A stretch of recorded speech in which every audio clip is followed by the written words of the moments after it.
from the Greek word gnosis, knowledge. The gnosis, the knowledge, has to do with the fact that you don't belong here and you continue to be reincarnated in a world of pain and suffering and evil because you don't realize how the heck you got here and why you're a stranger in a strange land. It's like the red pill.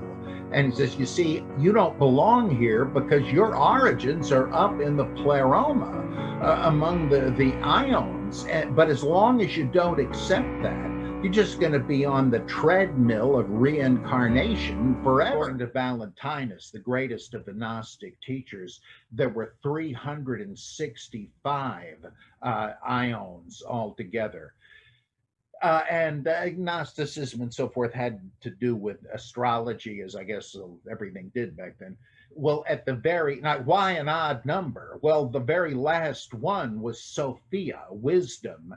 And she wanted a partner and wanted to continue the chain of emanations, but there wasn't one for who knows what reason. So she somehow contrived to have a virginal conception, and this was sort of an allegory for saying, since she was the furthest removed from the father, she didn't really know what was going on back at the home office and wanted to know, but again, too far away. So she wants to conceive in a couple of different ways. And so she comes up with a bad idea as her offspring, the demiurge, who thinks he is the ultimate God. He is Jehovah, or Yahweh Sabaoth, the God of Israel. And and they quote him from Isaiah, "There, I am God, there is none beside me." Well, he announces this to nobody in particular, but his mom, Sophia, laughs him to scorn and calls him Saklas, the blind one, and rebukes him. But he's there, and he wants to be like the Father. And instead of the emanations, he creates all these life forms.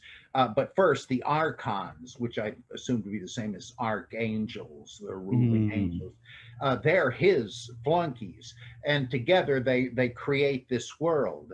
And just like in the Carpenter song, in fact, the demiurge is translatable as the Carpenter, where it says, the angels got together and decided to create a dream come true, in one of their old 60s songs. Well, that's Gnosticism. That's just what they did, but the dream was defective because there was no life in it. How are we going to get these things up and running?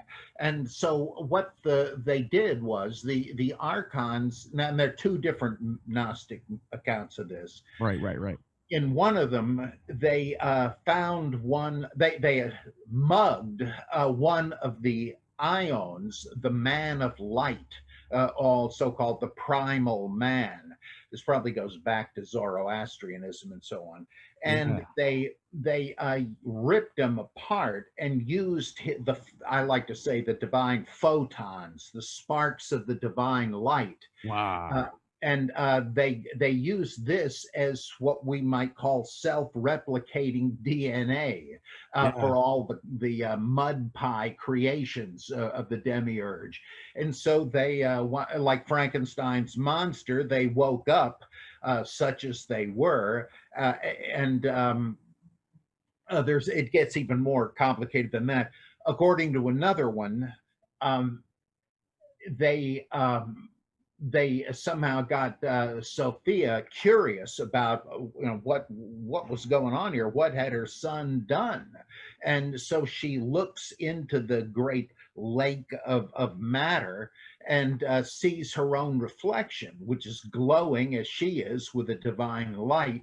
And so they steal the light of the reflection and put it into the creations of the demiurge. But one way or another, there is stolen divine light from the pleroma, which is the only way the world of matter can be vivified and come alive.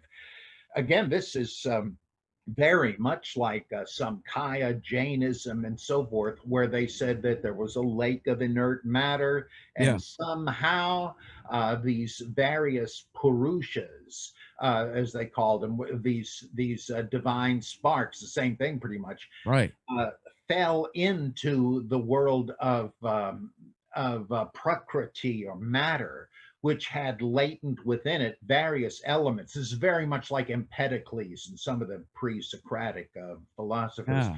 And that got everything charged up, and different combinations of the elements yielded different life forms. So, very much the same. They may have gotten it one from the other. Who knows? Maybe great minds thought alike. But the important thing, especially about the primal man version, is that it enabled a redeemer myth. That it wasn't, they didn't exhaust all of the light in the man of light to give life to the humans and so forth, but some of it, and the rest of the man of light managed to escape and get back to the pleroma. Now, he wants to come back into the world to redeem all the sparks that were lost. Boy, is this like Isaac Luria's Kabbalah, also. I mean, there's lots of versions of this. Yeah. And so, how's he going to do that?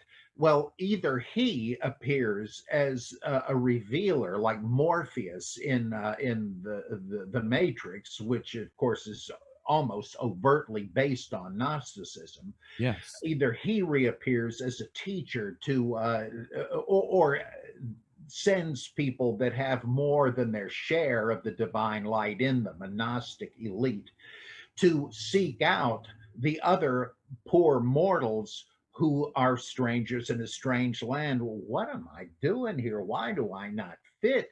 Well, there it's again, it's like Morpheus. They locate these individuals, kind of like Diogenes, the cynic philosopher who went Yes. around with the light The in the light. middle of Yeah. the day and looking for an honest man. They're hard to come by.